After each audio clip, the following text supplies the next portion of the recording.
welcome back to another video. So in this video we're going to cover some of our experiences that have recently arisen as we have been hosts on the app Turo. If you're watching this video, you're either a renter, going to be a renter, a host, or looking to be a host, and we hope that this video informs you on some of our experiences and what we've gone through. I think everyone should know the things that we cover in this video, which is going to be a little bit on the renter side and also going to be on the host side. And with that being said, let's go ahead and get started on our first experience. So we have one vehicle, which is a 2022 Honda HR-V, and we bought it brand new just for Turo. So we don't personally drive it for any of our personal use, it's strictly for Turo business. So right now we've completed 14 trips, and so we've learned a little bit along the way.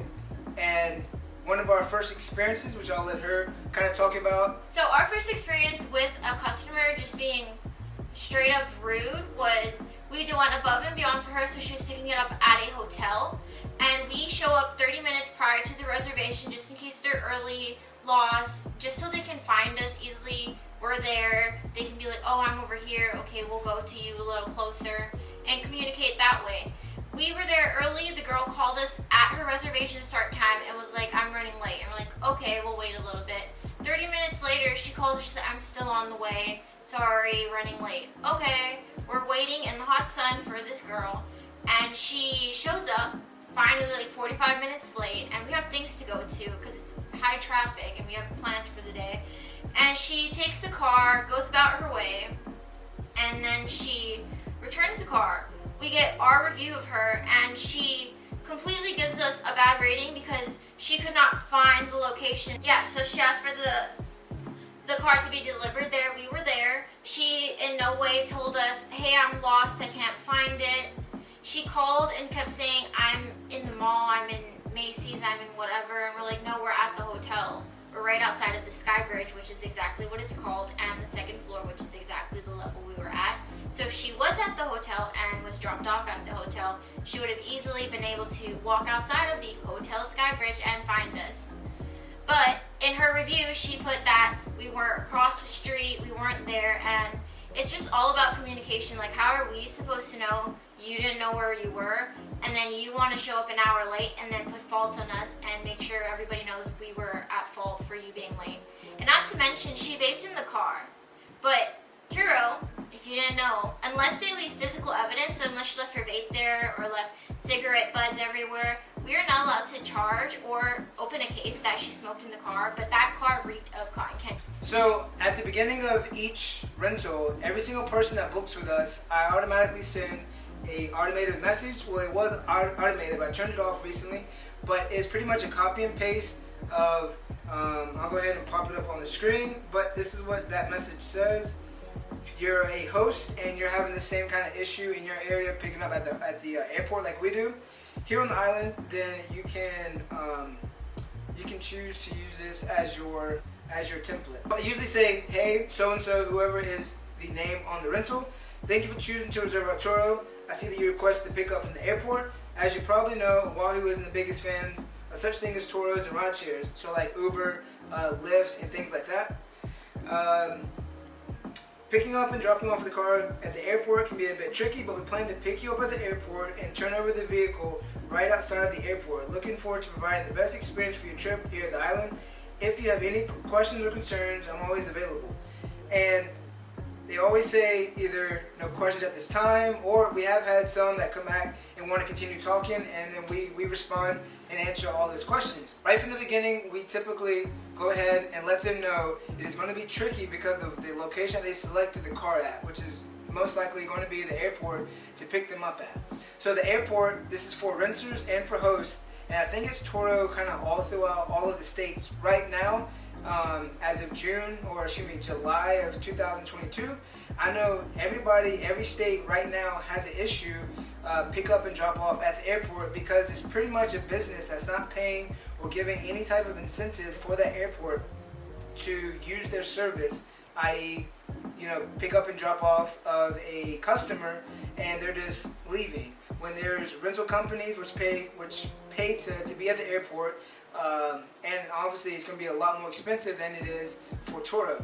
So as a renter and for the host, you're pretty much picking up your guest at the airport, which is like a VIP super special service straight from the baggage claim. And luckily we have a Dunkin' Donuts, we also have a little cell phone lot, so we have a couple different areas that we can turn the car over, be 100 yards from the end of the airport. So as long as it's off airport property, we turn the car over to them. At that time, I go ahead and I verify the driver's license, I go ahead and take a picture of the dash, and I go over some of the things on the car. Telling them where the gas is, letting them know unleaded gas, showing them how to use the Apple CarPlay, and some of the other features throughout the vehicle, just so that I can establish that one-on-one, this is the vehicle, take care of it, and it also kind of opens up and leaves that window if they have any additional questions that may pop up while I'm physically still there. There's two experiences. One of them was dropping off at the hotel like she discussed. Another one was dropping off, our very first Turo trip was dropping off at a hotel in town as well.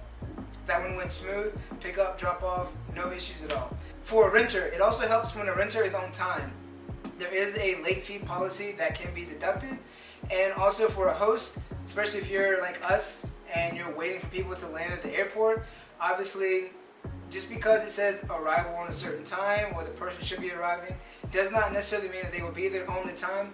And typically we see our reservations, someone will reserve a vehicle at 11 o'clock and their plane isn't supposed to land until 11:35 or 11:40. So as a guest, we did learn this past week that if you are 30 minutes or later to your pickup time, so let's say you chose 11 and you're there and saying, hey, I'm ready at 11:50, or you're not there by 11:30, as a host, you're allowed to cancel the reservation and still get 1 day of the renter's pay. Because you're wasting your time waiting 1 to 2 hours for these people when they could have put the reservation after they landed so that they can grab their bags, use the bathroom, grab a snack, and then hey, you're there. Or they can modify the trip. Yeah, or they can modify the trip on the app. As a renter, you can or you should modify a trip if anything comes up on the drop-off or the pickup.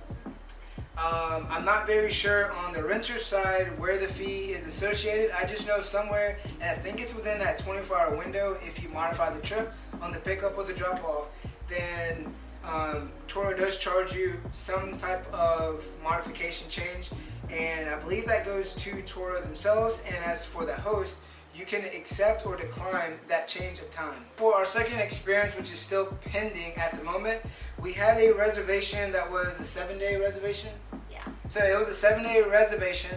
It was another airport drop-off. We picked them up at the airport after I had to circle around the airport. For the host and the renter, if you are picking up at an airport, picking up at a location where there's going to be a lot of people, like at the baggage claim area, stand so that you're very visible, because obviously it's a stranger meeting a stranger picking you up. And don't hide behind the big concrete columns. It's very hard to see all the bodies and try and pinpoint your face. So pick up the renter, everything is fine, put their bags in the car. We drive to the location, which is where we turn the car over at. Everything is good. Like I said, we go over some of the features of the vehicle, go ahead and check the driver's license, which there were 3 drivers that have been approved by Turo, which is another thing. I'm not sure why so many drivers need to be approved on a rental. I can see a primary and a secondary, but I don't know why there should be a tertiary and beyond of approval, because then it kind of pass the car around. Yes, it kind of leaves you at unease, because now your car is going to be in a lot of hands.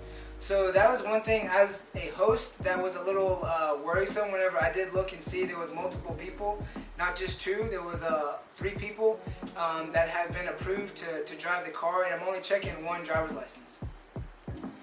So I typically like to upload anything that I'm talking about, anything that I'm telling them. I like to upload a picture of that into the trip gallery, trip documentation. So I went ahead, uploaded the driver's license into the trip documentation, took a picture of the dash, and the trip went on. They had no issues, had no problems. It came the day before the end of the trip. The renter asked, hey, can we drop the car off a day early, since our flight is going to be early the next morning? So we bend over backwards, we do what's best, what's convenient for the renter, And we said, sure. That was earlier in the morning. Let me know what time that you want to drop the car off. They ended up responding with 3 different times, and I just let them know I'll confirm later on this afternoon the time and the location that you want to turn this car over at early. And we do this because the renter is going to rate us. So if we're like, no, then they can rate you bad, and it's really hard to get a rating taken off of Turo. So we only have one vehicle. Speaking of the ratings, since we only have one vehicle, the ratings come very, very important when it comes to your position on the Turo platform, which we'll cover later on in this video. And so went ahead and messaged them later on in the afternoon. We confirmed downtown is where the car was going to be picked up at, which was 40 minute drive in traffic. Almost an hour from where we are currently at to where the car is at. Which where the car was at in the airport, which is where they should have been dropping off at, is going to be in the middle. So we're obviously going way past, not charging anything additional to pick up that car in town, making it most convenient for the renter. So we pick up the car, and they did drop the car off at the time they said that they were going to, but the problem whenever I got the vehicle, it literally looked like they had walked around the entire car and put sand everywhere. I go ahead and I let everybody know whenever they rent our vehicle, we'll take care of the outside of the car, you take care of the inside, obviously fill it up, clean it up best as possible, wipe down as much as you can inside the car. We know the car is not going to be spotless the same way that it was when we turn the car over to you, but we expect the cup holders to be as clean as possible. We expect the mats to at least have been tossed out. As you've seen in the previous videos, we have rubber mats, which makes it super convenient for the renter to just pull the mat out, knock the mat off, put the mat back in. We don't look for it to be spotless. That next day, I go ahead and I'm cleaning the vehicle, and I see that the oil light needs to be, there's like a little maintenance wrench on the dash. When we handed the car over to the renter, there was no wrench, there was no maintenance required at that time when the car was turned over to the renter. The renter drove about 700 miles, and the oil light decided to come on, saying that the oil needed to be changed. The car's already pushing almost 4,000 miles, and it has been about three months now. We're a little bit shy of 3 months, so technically by the book it is in that window that you can't get an oil change done. Now again, having 3 drivers, our car being gone for a week, and almost 700 miles put on the car, how am I supposed to know? They never let me know that the oil needed to be changed. And when the oil light comes on, you still have between 15 to 20% life expectancy of that oil. So it gives you a large window to go get the oil changed. Paid out of my pocket to vacuum as much as I could out of the car before I brought the car back, and we detailed the car for about over 4 hours. That is probably the longest, dirtiest, which I'll pop pictures up of this that I'm talking about, but there was literally sand beside the seats, there was sand underneath every single mat, the top of the car. If you know anything about surfboards, boogie boards, you can have like wax for the boards, like salt wax. I think that's what it was, but it was all on the roof of the vehicle, on the inside. There's scratches on the panels on the back side of the car. The seats show either sunscreen or some type of salt bleaching, water bleaching, some type of spots on the seat. Cup holders were just disgusting. It looked like the car had a party in it, and nothing was ever clean, nothing was ever wiped down. There was no thought of the car needing to be clean. Obviously, we went ahead and we put in a claim for it. Turo denied the first claim. So that's one thing as a host. Do not think Turo is going to have your back as soon as you have an issue with a car. And right now we have another issue ongoing because this renter decided to leave us a review of the oil light coming on, which still to this day, the renter never let us know that the oil light was on. So we got docked for that on our review. And the pickup accuracy. And the pickup accuracy, which was from the airport, exactly what the message says, and that's exactly what happened. Picked them up at the baggage claim, dropped them off at the location right outside of the airport. and we bent over backwards and we picked the car up almost an hour away from where they were supposed to have dropped the car off. As a renter, keep in mind that you are using and you are renting an individual's vehicle, whether that is their personal vehicle or a vehicle that they have pulled money out for and allowed to be put onto a platform that you can use. That way your trip is either the best experience as possible because you're able to use a certain vehicle, or it is more affordable for you to enjoy your trip in a safe vehicle, and in our case 2022, a brand new vehicle. Because as I said before, when it comes to reviews, it's very, very important. If you have multiple vehicles on the platform, it's a little bit easier, I think, to get a good average, but you have to keep a 5.0 average when it comes to your stars. So as a renter, really think about your reviews when you leave them for your host, because it really helps the host out when it comes to the way that they are leveled, the way that they are selected as far as Turo putting them out there for them to get renters. And it's also very important because whether or not you looked at the reviews, other people are going to look at the reviews and see, there's not going to be any negativity if they go to this 5-star person. So when you do your reviews, be honest, be accurate, be truthful, and think about the host. Was the vehicle the way that they described in the listing? Was what you saw in the pictures what you got? Also, for the renter and for the host, take pictures before, during, and after your trip. Document the car's condition. Document whenever you first get the car. Take a picture of the dash whenever you pick the car up. Take a picture of the dash when you drop it off. That way it has your time on there, your miles, if there was a maintenance light before and after, things like that. And as a host, that's going to save you. That's what we're realizing now. We're learning so much, but it's also very frustrating because we do it the best possible way that we can to make people visiting the island. We literally pick them up from the baggage claim. They don't have to stand and wait in the rental car line minimum 3 hours. And we've seen people that pick up their Turo in the Dunkin' parking lot too, and that's a long walk. That's like a 1 mile walk, dragging your luggage through basically no crosswalks and running across the street. So we go above and beyond to make sure they can get the car as easily. And some people walk their luggages across a mile to get to their cars. I would just say for the host experience, to wrap up the video, just keep in mind that Turo is not going to have your back automatically. They're going to ask for proof. They're going to ask for a lot of verification of what you state, of what you say. So if any messaging is done, if any type of communication is done, make sure that you're screenshotting that if the renter is texting you, and make sure that you upload those to your pictures because it is going to save you.